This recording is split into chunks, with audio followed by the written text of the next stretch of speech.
کہ ایمان دل میں آ گیا تو ایک کشاکش اندر شروع ہو جائے گی۔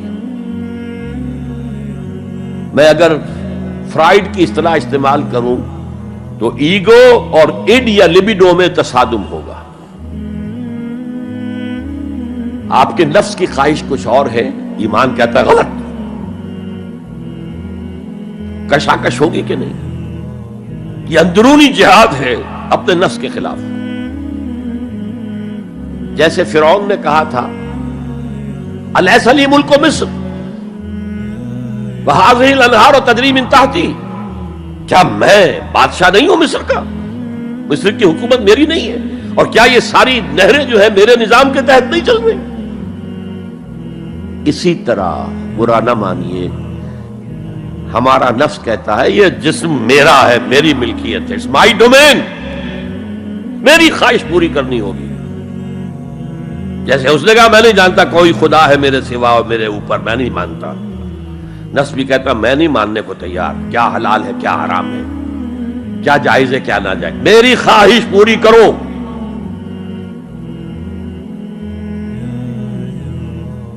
اس کے خلاف جہاد، یہ پہلی منزل کا جہاد ہے۔ اور آپ کو معلوم ہے 3 منزلہ عمارت ہے، تو بلند ترین تو ہے تیسری منزل، اہم ترین ہے پہلی منزل۔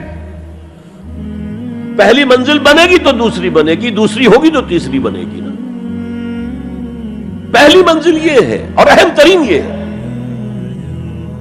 اسی لیے مولانا روم نے کہا نفس ماں ہم کم ترس فرعون نیست، میرا نفس بھی فرعون سے کم نہیں ہے، لیکن ایراون نیست، اس کے پاس لاؤ لشکر تھا، اس نے زبان سے بھی کہہ دیا تھا انا ربکم الاعلی، میں ہوں خدا۔ میرا نفس بیچارہ اس کے پاس کوئی لاؤ لشکر نہیں، زبان سے تو یہ کچھ نہیں کہتا، اندر یہی کہتا میں بادشاہ ہوں اس وجود کا، میری مرضی پوری۔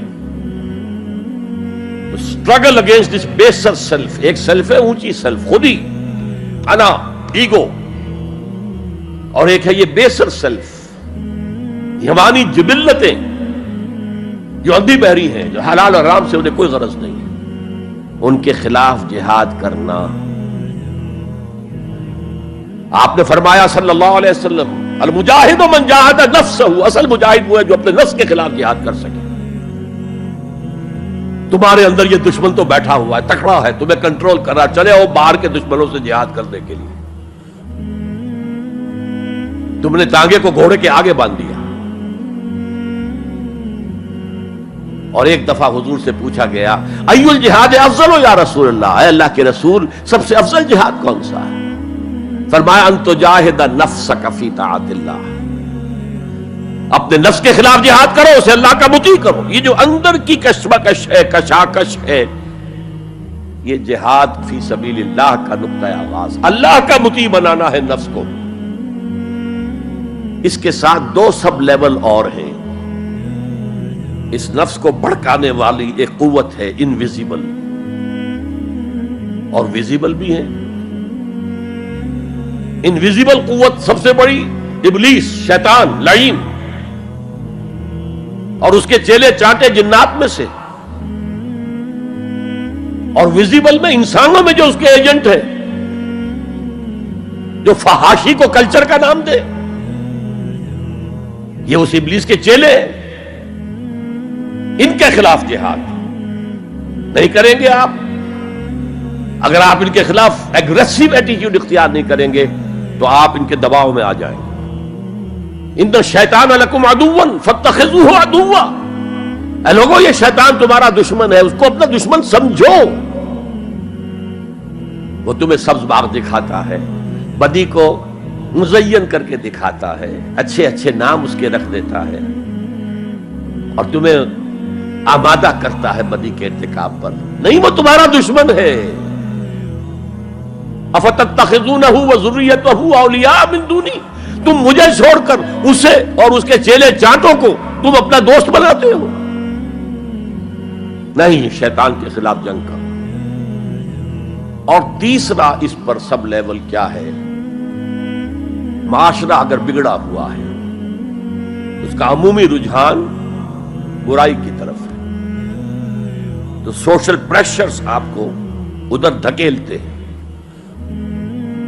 جیسے کہ اگر کوئی موب جا رہا ہے تو اس کے ساتھ چلنا تو بہت آسان ہے، وہ خود ہی آپ کو دھکیلتا ہوا لے جائے گا.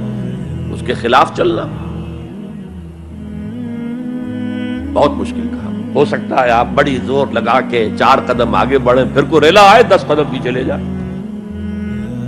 تب 2 ہی راستے ہیں، زمانہ بات سازت تو بعد زمانہ بے ساز. یا تو پیسو معاملہ ہے، زمانہ تمہارے ساتھ سازگاری نہیں کرتا، چھوڑو تم زمانے کے ساتھ سازگاری اختیار کر لو، چلو تم ادھر کو ہوا ہو جدھر کی.